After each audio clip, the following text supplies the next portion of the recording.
Hello and happy Saturday, friends. It's Karina Gage, your host here, and I want to welcome you all. Thank you for watching, whether you are live or on replay. It's such a pleasure today to have Ms. Jennifer Ellis Schuetz, who is a well-known and very successful functional diagnostic nutrition practitioner and a transformational coach. Guys, Jennifer works with fellow-driven adults who are struggling with chronic fatigue and other health challenges related to life stress, and I'm really excited for what she has to share today, because this is such an important and much needed topic to really listen and to hear and listen and learn from. So Jennifer, thank you so much for taking time out of your Saturday to be here with me today. I want to get to know you a little bit more, and I want our viewers to get to know you a little bit more. So I do want you to tell me more about you, your background, but also want to know two things that you absolutely love to do outside of work. Okay, I'm going to try and put this in a pistachio nutshell for you so that we don't spend all the time talking about me. But really long story short, I spent almost 2 decades in the classroom. I was a high school Spanish teacher and a head girls varsity soccer coach, as well as a counselor for at-risk students, primarily Latino students that were at risk of gang violence and drug use and dropping out of school and getting pregnant and all those things that you don't want to see happen to a teenager. And so I spent nearly 2 decades doing that. And the whole time that I was doing that, it's like I worked that during the day, but then on my spare time, I was also navigating very complex, often disabling chronic illness that started literally when I was 26 years old at the onset of my career. Although when it started, I didn't know that it was going to become like this lifelong fiasco, which it turned out to be. So long story short, I trusted the conventional medical arena with my health for several years, thinking like everybody does. You get sick and you think you go to the doctor, they're going to figure it out. They're going to give you medication or some other conventional intervention, and they're going to make you better and you're not going to have to worry. So this was, before I was even versed in healthy eating and environmental toxins and that I understand now. So long story short, I never got better. I got worse. And with each passing year, the list of prescription drugs grew longer and the list of symptoms grew longer. And it became increasingly difficult to navigate my day and work my career. And in 2006, I stepped out of the realm of conventional medicine and into integrative holistic medicine, where I was diagnosed with chronic neurological disseminated Lyme disease, chronic inflammatory response as a result of mold exposure. And like my whole kind of life changed. And that's sort of when I went down into that rabbit hole of all those things. And I did numerous treatments over many years to the tune of over $300,000 out of pocket. I worked with some of the best chronic illness specialists in the integrative and holistic space. And I never really recovered my health. And I ended up having to walk away from my teaching career in 2013 to literally save my own life, because I suffered a pretty massive breakdown that left me pretty much bedridden. And it was at that point in time that I took it upon myself to figure out how to heal myself. So I started to informally and formally study functional medicine, mind-body medicine, neuro-linguistic program, everything that I could learn about why my body was stuck in a stress pain illness cycle and what I needed to do to dig out of it, which then served as the catalyst for me to start a new career, which is what I am now, doing now. So I work with clients all over the world in helping them to navigate their way out of complex chronic illness and regain their life, hopefully. And I also recently launched a practitioner health coaching certification program called the Wellness Code, which is basically teaching the best of everything I know. So that's my story. The two things that I like to do most outside of work, my husband and I live on a small lake, and we have a boat. And so I really enjoy boating and hanging out with my husband and just chilling, especially in the evening, a sunset cruise, grilling out on the deck, having bonfires by the lake, and taking hikes with my dog Tater, and reading. So those are the things I like to do most. I love that. I love that. I love sunsets and I love reading. Mm-hmm. So those are some things we have in common. Awesome. So I know I always love to hear the stories behind what inspires people to choose their career path. How long did it, I know through this journey that you're going through, not very pleasing journey, but how long was that journey till you got to this point where you're like, you know what, I there's something different here. I mean, there's something that I need to do something different. I've been trying all of this, it's not working, and I've got to, something has to change. How long did that? 16 years. Embarrassing. Literally 16 years. And that was after I had done all the best of holistic and integrative medicine, and had spent the hundreds of thousands of, I'm not exaggerating here, literally.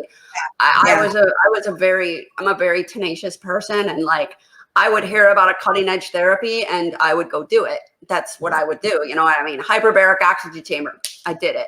Intravenous ozone therapy, I would go do it. Like, I left no stone unturned, but yet none of these things got me well. Now, I'm not saying that nothing helped. That would be not true. Things helped, but nothing. There was always a missing component, and nothing ever brought me to sustainable wellness.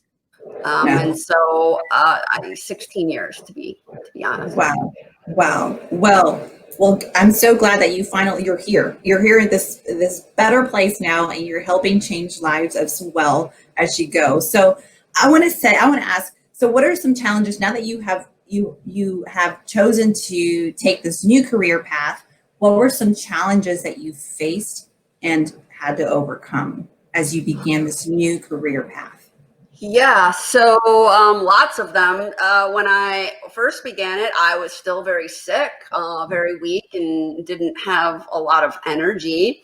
And so that I had to, balance healing myself with studying and pushing forward in life. And being a very highly driven, overachieving perfectionist type, that's always not so easy to rein in. And so, I wanted my brain to work better. I wanted my body to work better, and I wanted to learn all these things to get my business rolling, but you can't rush the body to heal. And so it was a balancing act. And I had a lot of self-sabotaging, limiting beliefs and inner critic stories to kind of navigate and challenge through. But that's where I started to really dive into mind-body medicine and making peace with the inner critic. So that was a big challenge. Another challenge,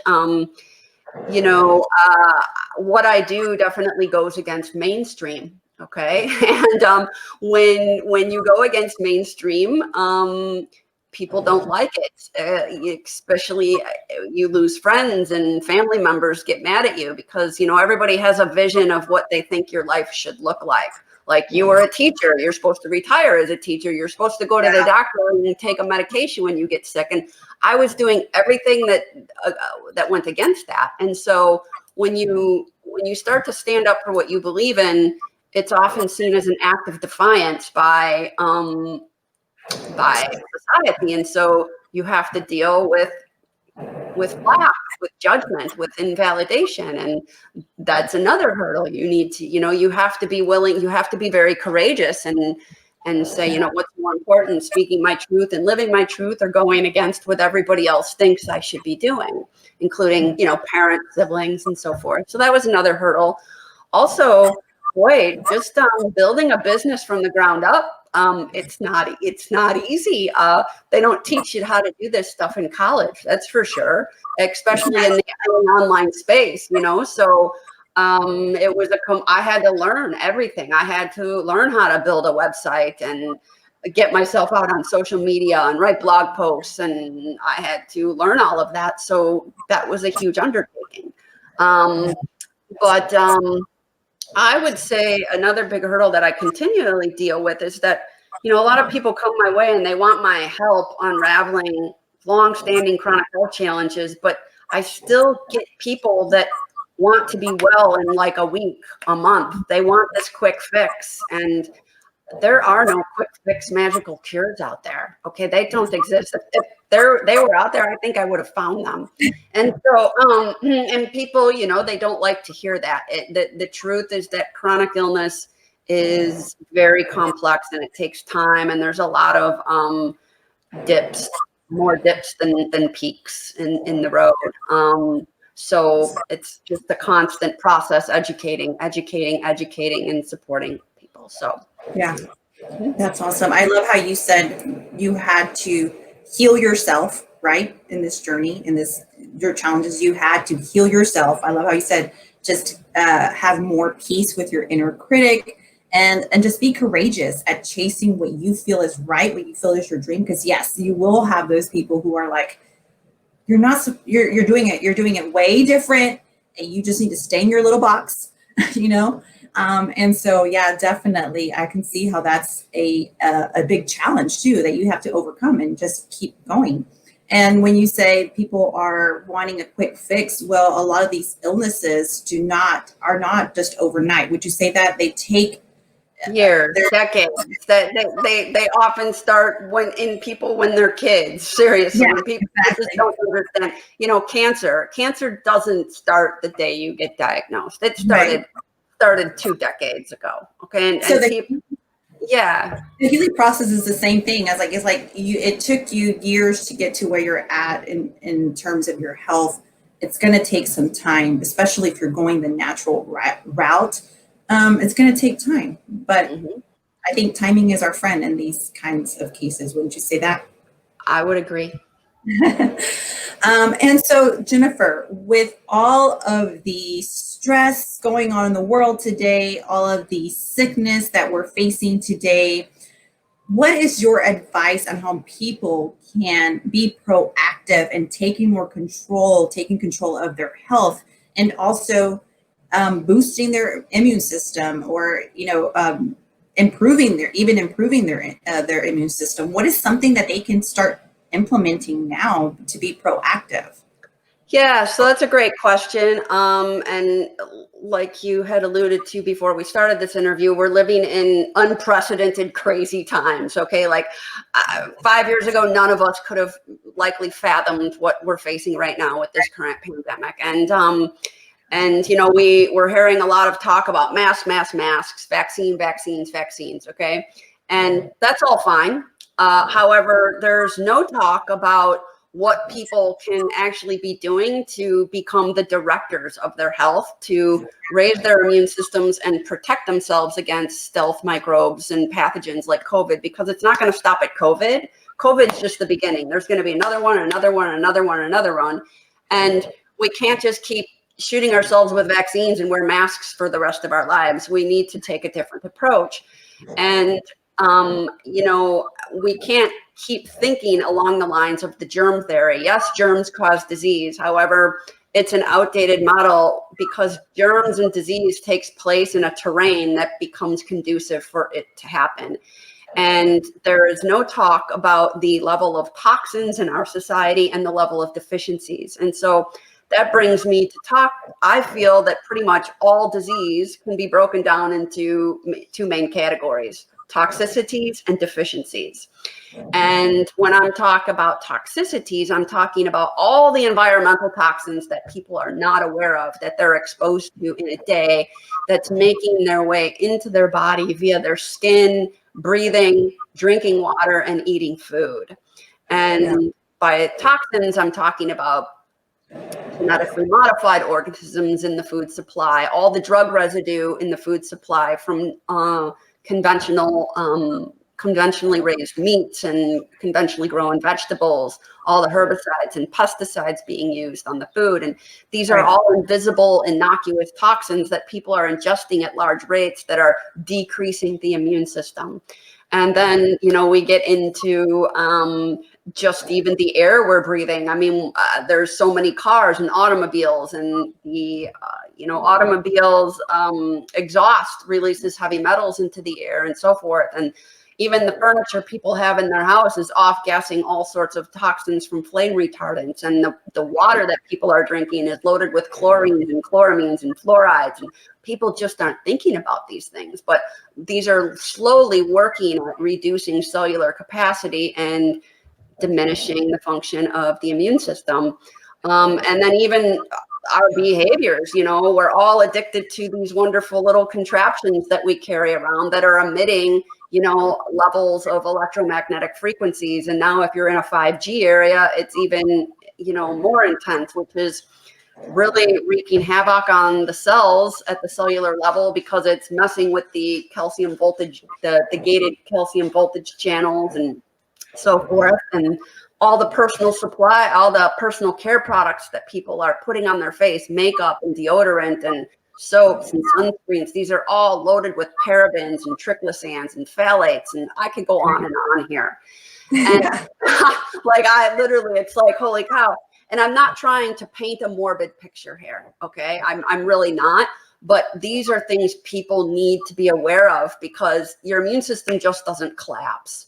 It's over time, and there are measures that you can take to start preventing, to at least start lowering the toxic burden. You can choose to buy from local farms that are raising animals sustainably and organically and growing their foods organically and things like that. And you can, choose to turn off your screens at a certain hour at night so you're not constantly bombarded by blue light toxicity at night. You can get up early in the morning and go outside to get some natural sunlight in the morning, because so many people are actually deficient in natural sunlight.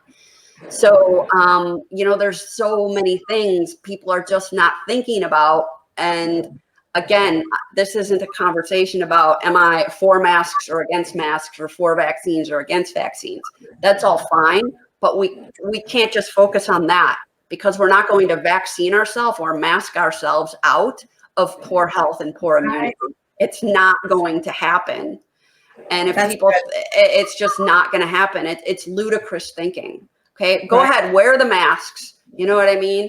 Start researching vaccines, but in the meantime, clean up the diet, clean up your house, get some air purification systems, get a water purification system, clean up your thoughts, how you're thinking and how you're showing up in the world, and be mindful of the things that you're putting on your body and in your body.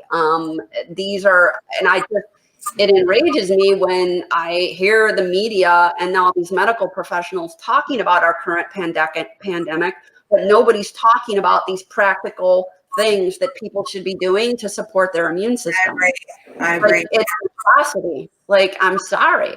And people aren't, and even mainstream medical doctors, they don't teach them this in medical school. Medical doctors just are not even equipped to really help people even understand what they need to be doing nutritionally to support their immune systems. Right. It just seems like they're more supporting the symptoms, putting a Band-Aid on everything, but not really telling people how to deal with the root cause, or even how to be proactive to prevent this. Well, because sadly, that wouldn't make pharmaceutical companies money, okay? Because managing symptoms is all about pharmacology, and pharmacology makes a lot of money. But when you start to teach people about nutrition and lowering their toxic burden, and taking advantage of all the healthy ways that Mother Nature supports our health, then you empower people to start standing on their 2 feet, and they might become less dependent on medication, which is going to be a lot less money in Big Pharma's pocket. Right. So the healing process really starts more from within.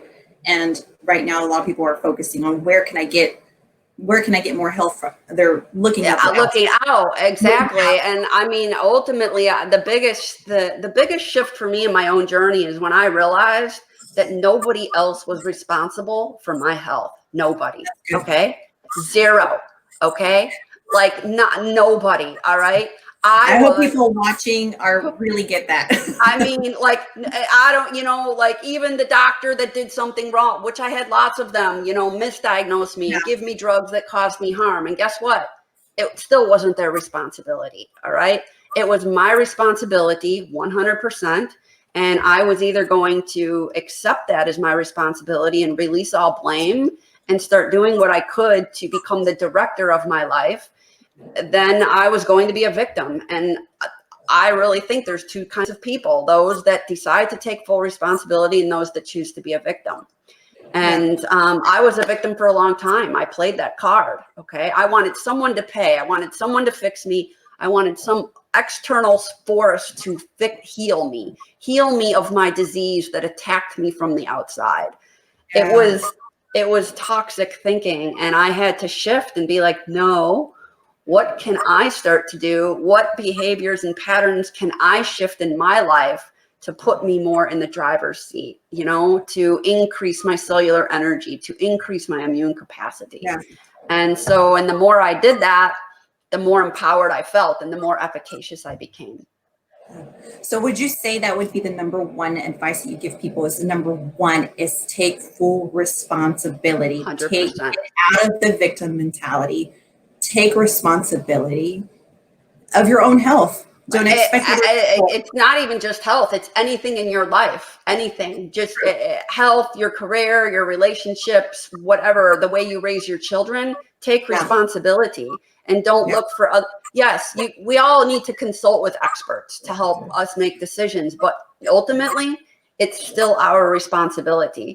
And so we can't always, I really do think that we're caught in a paradigm right now where people feel that when they have a problem, that it's going to be fixed by something outside of them. And sometimes that's the case, but yes. So to answer your question, yes, health begins with taking 100% responsibility for your health and making sure you become informed and not putting the onus on anybody else to fix you. Yeah. And really just us taking the initiative to seek what's out there for us that can help us, like people like you, and then use people who are in this industry of helping people get better as a guide, right? More as a guide, more as a, hey, I'm here to hold your hand. I'm going to help you, but not really put the full responsibility on Jennifer.